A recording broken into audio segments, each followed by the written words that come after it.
ಇವತ್ತು ನಿಜಕ್ಕೂ ಕೂಡ ವರ್ಣಿಸೋಕ್ಕಾಗೋದಿಲ್ಲ, ಅಷ್ಟು ಅದ್ಭುತವಾದಂಥ ಕಾರ್ಯಕ್ರಮವನ್ನು ನಾವು ಕೊಟ್ಟಿದ್ದೀರಿ. ನಮ್ಮ ಕ್ಷೇತ್ರದ ಹೆಣ್ಮಕ್ಳಿಗೆ ನಮ್ಮ ಹೆಣ್ಮಕ್ಳೇ ಸರಿಸಾಟಿ.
ವಿಶ್ವ ಮಹಿಳಾ ದಿನಾಚರಣೆ ಅಂಗವಾಗಿ ಪ್ರತಿ ವರ್ಷ ನಾವು ಯಲಾಂಕದಲ್ಲಿ ಯಲಹಂಕ ನಗರ ಮತ್ತು ಗ್ರಾಮದಲ್ಲಿ ಪ್ರತ್ಯೇಕವಾದಂಥ ಮಹಿಳಾ ದಿನಾಚರಣೆ ಆಚರಣೆ ಮಾಡ್ತೀವಿ. ಮಹಿಳೆಯರಿಗೆ ಗೌರವ ಕೊಡ್ತಕ್ಕಂಥದ್ದು ನಮ್ಮ ದೇಶ ವಸ್ತು ಅಲ್ಲ, ದೇಶವನ್ನೇ ತಾಯಿ ಹೆಸರು ಕರೀತಕ್ಕಂಥದ್ದು. ಆದರೂ ಕೂಡ ವಿಶ್ವ ಮಹಿಳಾ ದಿನಾಚರಣೆಯಿಂದ ಮಹಿಳೆಯರಿಗಾಗಿ ಒಂದು ಕಾರ್ಯಕ್ರಮವನ್ನು ಮಾಡಬೇಕು ಅಂತೇಳಿ ನಾವು ಯೋಜನೆಯನ್ನು ಮಾಡಿದಾಗ ನಮ್ಮ ಮಹಿಳಾ ಮೋರ್ಚಾದ ಅಧ್ಯಕ್ಷರಾದಿಯಾಗಿ ಎಲ್ಲ ಪದಾಧಿಕಾರಿಗಳು ಸೇರಿ ಬಹುಶಃ 3 ಗಂಟೆ ಪ್ರಾರಂಭ ಆಗಿದ್ದು, 3 ಗಂಟೆಯಿಂದ 9 ಗಂಟೆವರೆಗೂ ಸತತವಾದಂಥ ಸಾಂಸ್ಕೃತಿಕ ಕಾರ್ಯಕ್ರಮ. ಕಳೆದ 10 ದಿನಗಳಿಂದ ಕ್ರೀಡೆಗಳನ್ನು ಆಡಿ ಅದರಲ್ಲಿ ಬಹುಮಾನವನ್ನು ತಗೊಂಡಂಥವ್ರಿಗೆ ನಾವು ನೋಡಿದ್ದೀರಿ. ವಯಸ್ಸಿನ ಪರಿಗಣನೆ ಇಲ್ಲದೆ ಫ್ಯಾಷನ್ ಶೋನಲ್ಲಿ, ನೃತ್ಯಗಳಲ್ಲಿ ಇಡೀ ಇವತ್ತು ನಾವು ಒಂದು ಕುಟುಂಬದ ರೀತಿಯಲ್ಲಿ ಯಲಹಂಕ ನಗರದಲ್ಲಿ ಸೇರಿ ಮಹಿಳಾ ದಿನಾಚರಣೆಯನ್ನು ಮಾಡಿದ್ದೀವಿ. ಮತ್ತು ಅವರ ಅಭಿನಯದಲ್ಲಿ ಪೌರಾಣಿಕವಾದಂಥ ನಮ್ಮ ದೇಶದ ಸಂಸ್ಕೃತಿಯನ್ನು ಬಿಂಬಿಸ್ತಕ್ಕಂಥ ಸಾಂಸ್ಕೃತಿಕ ಕಾರ್ಯಕ್ರಮವನ್ನು ಕೂಡ ಮಾಡಿದ್ದಾರೆ. ಮತ್ತು ನಮ್ಮ ಯಲಹಂಕದ ಹೆಣ್ಮಕ್ಳಿಗೆ ನಮ್ಮ ಯಲಹಂಕದ ಹೆಣ್ಮಕ್ಳೇ ಸರಿಸಾಟಿ. ಯಾವುದೇ ಕಾರ್ಯಕ್ರಮ ಮಾಡಿದ್ರೆ ಕೊಟ್ಟರು ಕೂಡ ಅಚ್ಚುಕಟ್ಟಾಗಿ ನಿಭಾಯಿಸ್ತಕ್ಕಂಥ ಶಕ್ತಿ ಅವ್ರಿಗಿದೆ. ಮತ್ತು ಅವ್ರು ಯಾವತ್ತೂ ಕೂಡ ಎಷ್ಟೇ ಕಾರ್ಯಕ್ರಮ ಕೊಟ್ಟರು ಕೂಡ ಬೇಜಾರು ಮಾಡ್ಕೊಳೋದಿಲ್ಲ. ಭಾರತೀಯ ಜನತಾ ಪಾರ್ಟಿ ಜೊತೆಯಲ್ಲಿ ಗುರುಸ್ಕೊಂಡವ್ರೆ.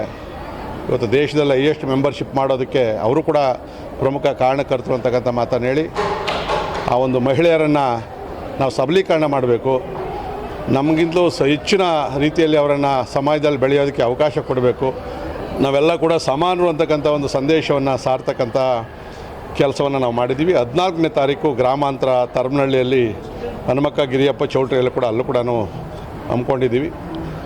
ಸೊ ನನಗೆ ಭಾಳ ಹೆಮ್ಮೆ ಅನ್ನಿಸ್ತದೆ. ಇವತ್ತು ನಮ್ಮ ಶ್ರೀಮತಿಯವರು ಕೂಡ ಮಹಿಳಾ ಸಬಲೀಕರಣದಲ್ಲಿ ಭಾಳ ಪ್ರಮುಖ ಪಾತ್ರವನ್ನು ವಹಿಸಿ ನನಗೆ ಯಾವ್ಯಾವ ರೀತಿಯಲ್ಲಿ ಮಾಡಬೇಕು ಅನ್ನತಕ್ಕಂಥ ಮಾರ್ಗದರ್ಶನವನ್ನು ಕೂಡ ಮಾಡಿ ಭಾಳ ಹೆಚ್ಚಿನ ಶ್ರಮವನ್ನು ಅವರು ತಗೊಂಡಿದ್ದಾರೆ. ಸೊ ಇದರಿಂದ ಭಾರತೀಯ ಜನತಾ ಪಾರ್ಟಿಯೂ ಪ್ರಬಲ ಆಗ್ತಾಯಿದೆ. ನರೇಂದ್ರ ಮೋದಿಯವರ ಏನು ಮಹಿಳೆಯರ ಸಬಲೀಕರಣ ಆಗಬೇಕು ಅಂತಕ್ಕಂಥ ಅನೇಕ ಯೋಜನೆಗಳನ್ನು ತಂದಿದ್ದಾರೆ. ಅದನ್ನು ಸಾಕಾರ ಮಾಡೋದಕ್ಕೆ ನಾವು ಈ ಒಂದು ಪ್ರಯತ್ನವನ್ನು ಮಾಡ್ತಾಯಿದ್ದೀವಿ. ಹಿಂದೇನೂ ಇದ್ದಾರೆ, ಮುಂದೇನೂ ಇದ್ದಾರೆ, ಎರಡು ಕಡೆನೂ ಇದ್ದಾರೆ. ನಾನು ಹೇಳ್ತಾ ಇದ್ದೀನಲ್ಲ, ಇವತ್ತು ಒಬ್ಬ ರಾಜಕಾರಣಿಗೆ ಬೇರೆ ಬೇರೆ ಕೆಲಸ ಇರ್ತದೆ. ಮತ್ತು ಮಹಿಳೆಯರು ಅನೇಕ ವಿಚಾರಗಳನ್ನು ನಮ್ಮ ಹತ್ರ ಹಂಚ್ಕೊಳಕ್ಕಾಗೋದಿಲ್ಲ. ಆಗ ಅವ್ರಿಗೆ ಇನ್ನೊಂದು ಮಾರ್ಗ ಬೇಕಾಗ್ತದೆ. ಅಲ್ಲಿ ನಮ್ಮ ಶ್ರೀಮತಿಯವರ ಹತ್ರ ಅವರ ಅನೇಕ ಸಮಸ್ಯೆಗಳನ್ನು ಹೇಳ್ಕೊಂಡಾಗ ಅವರು ನನಗೆ ಹೇಳಿ ಅದಕ್ಕೊಂದು ಪರಿಷ್ಕಾರ. ಯಾಕಂದರೆ ಮಹಿಳೆಯರು ಭಾಳ ಸಮಸ್ಯೆಗಳನ್ನು ಎದುರಿಸ್ತಾರೆ. ಅದು ಅಭಿವೃದ್ಧಿ ವಿಚಾರದಲ್ಲಿರ್ಬೋದು, ನಾಗರಿಕ ಸಮಸ್ಯೆ ಇರ್ಬೋದು, ವೈಯಕ್ತಿಕ ಸಮಸ್ಯೆ ಇರ್ಬೋದು. ಆದವರನ್ನು ನಾವು ಸುಧಾರಿಸಿದ್ರೆ ಮುಕ್ಕಾಲು ನಮ್ಮ ಕ್ಷೇತ್ರದ ಸಮಸ್ಯೆಗಳು ಬಗೆಹರಿದಾಗೇನೆ. ಸೊ ಅದಕ್ಕೋಸ್ಕರ ನಮ್ಮ ಮನೆಯವರು ಕೂಡ ಅವರು ಚುನಾಯಿತ ಪ್ರತಿನಿಧಿಯಾಗಿ ಸಾಕಷ್ಟು ಸಹಕಾರವನ್ನು ಕೊಡ್ತಾ ಇದ್ದಾರೆ.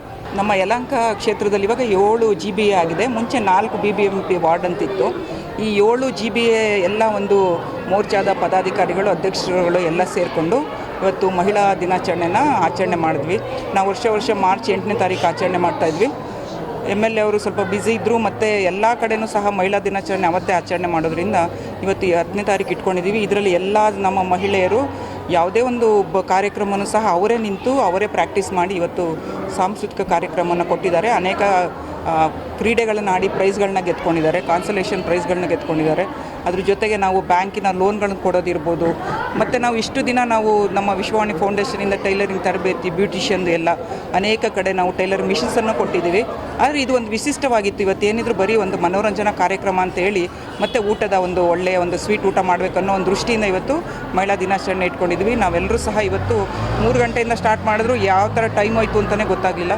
ತುಂಬಾ ಎಂಜಾಯ್ ಮಾಡಿದ್ವಿ. ಎಲ್ಲರಿಗೂ ಸಹ ವಿಶ್ವ ಮಹಿಳಾ ದಿನಾಚರಣೆ ಶುಭಾಶಯಗಳು. ಯಶಸ್ವಿ ಪುರುಷನ ಹಿಂದೆ ಸ್ತ್ರೀ ಇರ್ತಾಳೆ ಅನ್ನೋ ಮಾತಿದೆ.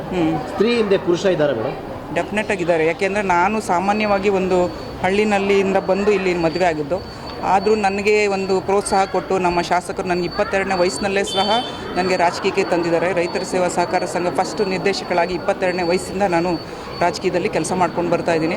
32 ವರ್ಷ ಆಯಿತು ನಮ್ಮ ಮದುವೆ ಆಗಿ. 32 ವರ್ಷದಿಂದನೂ ನಾನು ರಾಜಕೀಯದಲ್ಲಿ ನನ್ನ ಹೊರಗಡೆ ತಂದು ಜನಗಳ ಸೇವೆ ಮಾಡೋದಕ್ಕೆ ತುಂಬ ಅವಕಾಶ ಕೊಟ್ಟಿದ್ದಾರೆ. ಅದ್ರ ಜೊತೆಗೆ ಎಲ್ಲ ಒಂದು ಮಹಿಳೆಯರಿಗೂ ಸಹ ತಾಲೂಕ್ ಪಂಚಾಯತ್, ಜಿಲ್ಲಾ ಪಂಚಾಯತು, ಪಟ್ಟಣ ಪಂಚಾಯತ್ ಇರ್ಬೋದು, ಪ್ರತಿಯೊಂದರಲ್ಲೂ ಸಹ MLA ಅವರು ಮಹಿಳೆಯರಿಗೆ ಈ ಥರ ಕೆಲಸ ಮಾಡಬೇಕು, ನೀವು ಮುತುವರ್ಜಿ ವಹಿಸಬೇಕು, ಹೆಣ್ಮಕ್ಳು ಮೀಟಿಂಗ್ ಅಟೆಂಡ್ ಮಾಡಬೇಕು, ಕೆಲಸ ಕಾರ್ಯಗಳಲ್ಲಿ ಭಾಗವಹಿಸಬೇಕಂತ ಹೇಳಿ ಒಂದು ಅಣ್ಣನ ರೀತಿ ಅವರಿಗೆಲ್ಲ ಸಹಕಾರ ಕೊಟ್ಟು ಒಂದು ಅಭಿವೃದ್ಧಿಗೆ ತುಂಬ ಒತ್ತು ಕೊಟ್ಟಿದ್ದಾರೆ.